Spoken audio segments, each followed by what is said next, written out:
It's Sunday drive home on a Monday. That reminds me of the time that we changed our Tuesday morning Bible study to Wednesday morning. But because the people didn't like change, we still called it the Tuesday morning Bible study that met on Wednesday.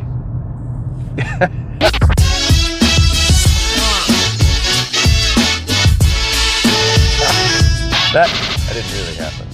Anyway, hope you're well. Sorry we didn't record yesterday. A lot going on, but a couple of quick things today. We reflected a little bit yesterday on the parable of the Prodigal Son. Oh, God be praised for the parable of the Prodigal Son. This culmination of these three great parables in Luke 15 that Jesus tells to the grumbling Pharisees. Jesus is receiving sinners and eating with them, and tax collectors and the Pharisees and the scribes see it and they grumble, this man receives sinners. Jesus says, oh, you guys are complaining? I got some parables for you. And the first two are a setup. The parable of the seeking and finding shepherd, and the parable of the seeking and sweeping woman, because the weird thing about the end of both of those parables is the party that is thrown. So the shepherd throws a party with his friends because he found his sheep, which is weird. And the woman throws a party with her friends because she found the coin, which is also weird. And then comes the setup. How are you going to react to the party? How are you going to react to the repentance party that's thrown in heaven? Jesus says there's more joy in heaven over one sinner who repents than over 99 righteous persons that need no repentance. So how are you going to be part of that party or not? That's the question. And the problem is that the Pharisees, the older brothers, don't want to be part of the problem. Now, I'd like to point out that the parable of the prodigal son beautifully pictures for us the three different slaveries that tempt us in this life. There is the slavery to sin first, which is the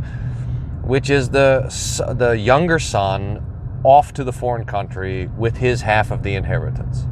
Now, the danger of the slavery to sin, Jesus says it, if whoever commits sin is a slave to sin, but the sin does not present itself to us as slavery. We talked about this in the sermon a little yesterday. In fact, we just talked about it on Issues, Etc. today. Wow. But I think it's kind of nice. So here's the picture. This is at least, if you were to stop this younger boy after he went to his dad, said, I wish you were dead. Why don't you give me my inheritance now? I got better things to do than sit around here with you. And his father says, all right. And he gives him the inheritance and he sends him off. Now let's just stop the boy there as he's leaving his father's house. Let's just let him get half a mile away. And he's got his luggage there, his backpack with all his new clothes and his new shoes. And he's headed for the foreign country. You know, he's going abroad. He's got a huge amount of money there. And he is so excited. All the things that he wanted to do, he's going to be able to do. All the things that his father would have said, hey,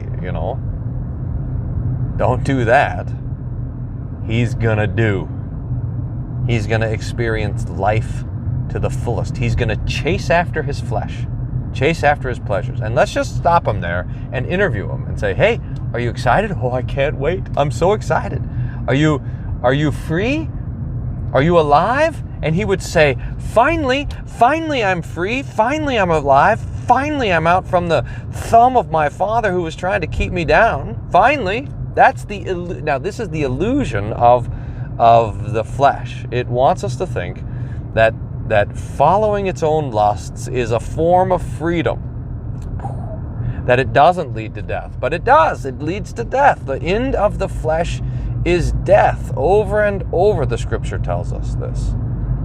I mean, and this is one of the things that the law does, is exposes the devil's plot, who sits there to tempt us to eat the fruit that looks like life and really leads to death. The fruit looks like wisdom but is really foolishness. It's like getting an apple that looks just so perfect. It's going to be crisp and cool and appley. And you bite into it and it's rot. Dust and worms. And blah. That's how it goes. The son, he thinks he's free, but then the bondage of sin shows up and he there's a famine and he's sitting there wanting to eat the pig food. That's the slavery of sin. He ends up being a slave, not even to his father. Now, here. Okay, so there's sin, slavery to sin, first slavery. But there's a second slavery and a third slavery, the slavery of despair and the slavery of pride. And those come later. Those are, how do you react to your sin? How do you consider your own sin? And how do you consider your own good works? Maybe that's part of the thing. How do you think you are? And if you think that because of your sin, you're out of the Father's house, you're unworthy of the Father's presence, and so forth, then you enter into the slavery of despair. And if you think that because you've done so many good and awesome things that you deserve a place, you deserve the Father's love and you deserve all these things, then you've entered into the slavery of pride. And those two slaveries are now going to be on display with the younger son and the older son in the kind of heart of this parable of the prodigal son. How beautiful is this? So the son comes back. He is in his raggedy clothes. He doesn't even have any shoes on. He's famished. He kind of limps back. He's like a skeleton of his former self. He's got no money. He's got no dignity. He's got no pride. He's ashamed of himself. He's got this speech that he's rehearsed. Father, I'm not worthy to be called. I've sinned against heaven and against you. I'm not worthy to be called your son. Make me as one of your slaves. That's the slavery of despair. I'm not worthy to be called a child of God. Make me as one of your slaves. So he wants to come and be a slave in his father's house because of his sin. And I think, dear saints, that this is what in Christianity, this in the preaching, this happens so many times that we say, okay, look here, God has done this for you. What are you going to do for him? Now you got to be a slave in the Father's house. And the Father simply will not have it. He doesn't want slaves. He wants sons. So he says, so he cuts him off. The Father cuts him off in the middle of his rehearsed speech. He's probably been rehearsing it for months as he walked home. He's probably dreaming about it. I'm not worthy to be called your son. I'm not worthy to be called your son. I'm not worthy to be called your son. Make me a slave, just a slave. All I want to be is a slave. And he's got this whole thing rehearsed. Father, I'm sinned, I'm not worthy, and the Father just cuts him, and he says, get the robe, get the ring, get the shoes, get the fatted calf, quick, kill it, for this son of mine is back. He was dead and is alive. He was lost and is found. He's my son. Give him all the son stuff. All the son clothes, all the son jewelry, all the son food. This lavishness. I know you don't deserve it. I know you've squandered your inheritance. I know you've sinned against heaven and earth. I'm your father and you're my son. Now this is the lavishness of the gospel. And with the gospel, it's even more, because it's not the Father killing the fatted calf. It's the Father killing his own Son, Jesus Christ, for us who wandered away so that he can receive us as his children. Behold, what manner of love the Father has given unto us, that we should be called the children of God. Look, if you want to go and be the slave of God, he just is not going to have it. He's going to cut you off. He's not interested in having slaves and servants. He's interested in having children. Woof. Now, to make no mistake, as the children of God, we do serve him, but we serve him as his children. We're servants of God, we're slaves of the gospel, and all this sort of stuff. That language is in there, but here is the point, that God has made us part of his family. He's adopted us. That's what it means when he puts his name on us. That's why we're baptized in the name of the Father and of the Son and of the Holy Spirit, so that we're adopted as his children. Grafted in. Whew. So the slavery of despair is ended by this great, beautiful promise of the gospel.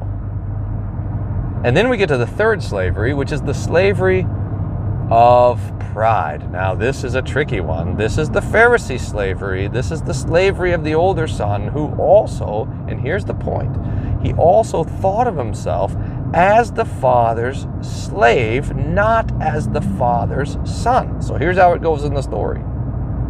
The older son's out in the field working like he was every day, working hard.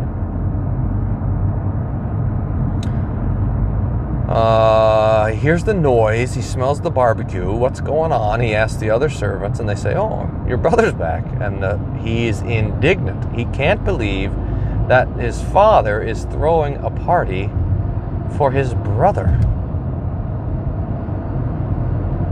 And he's so indignant. He's so angry. He says, "I'm not going in there. I'm not going to share in the joy." Now, do you realize in the first two parables of the shepherd and the coin that this is the point, is that there's so much joy over the single repentant sinner that it cannot, that even God himself cannot contain it. He has to share it with other people. He has to expand this joy of repentance. It has to overflow to all of heaven and all of the angels so that everyone is rejoicing. It's so stunning. So that the Lord is inviting everybody into the joy of repentance. Not only the joy of our own repentance, but the joy of other people's repentance. That we see other people claimed by Jesus, rescued by him, called by his name, baptized, brought into the family, and that there's this joy that's there that the Lord invites us to share in. But here's the son in the backyard, and he says, "No way am I going to that party. I'm out. I'm staying here in the sticks, or the woods, or the fields, or whatever." And the father, stunningly, nothing this father does is expected. This father, stunningly, comes out to his older son, and he tries to compel him to come in and participate in the joy. And he says, I refuse. And listen to why he refuses. He says, "All these years I slaved for you. All these years I served you. And you didn't even give me a goat to make merry with my friends. Who spent the inheritance on prostitutes is back, and you have killed the fatted calf? No way, I'm out." Now here's the problem. This older brother also thought of himself as the father's servant, but it wasn't the servitude of despair, it was the servitude of pride. Look at all these things that I have done. All these years, every day, waking up, doing what I thought I needed to do to make you happy, and you never gave me a thing, not what I expected you to give me. Now, this is the third servitude, the most subtle servitude, and a particularly dangerous servitude. It is the servitude of pride. In fact, the reason why it's so dangerous is because it's a servitude that makes God into our own servants. Look at all this good that I've done. Now you owe me something. Salvation, or goodness, or good gifts, or whatever. Now God, you owe me something because of all the good that I've done. That's the danger. That's the trap that this older brother is in. And when we are in the servitude or in the bondage, the slavery of pride, grace becomes distasteful for us. We're so used to things being earned and deserved because we think that's how we're measuring it. We're earning it and deserving it. Then when you see someone getting something for free, something that they didn't earn or deserve, it makes us angry and bitter. But look at the way that the father responds to this boy. He says, look at the first word. He says, "Son." Son. You're not my slave either. What's wrong with you boys wanting to be slaves when you're sons? Son, everything that I have is yours.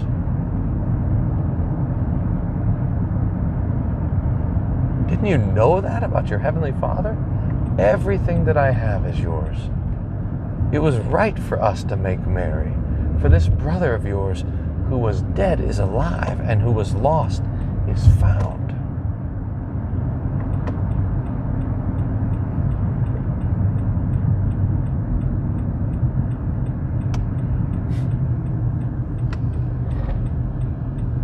We have this natural inclination of the flesh to want to be God's slaves, God's servants. And Jesus comes and adopts us and causes us to be his children. We want to come to God on the terms of our own works, and Jesus comes and says, I've brought you to God by the terms of my death and resurrection. Wowzers. Son. Everything I have is yours.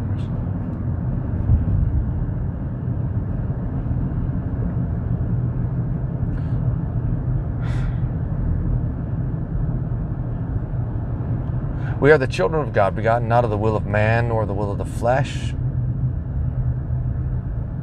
but by the will of God.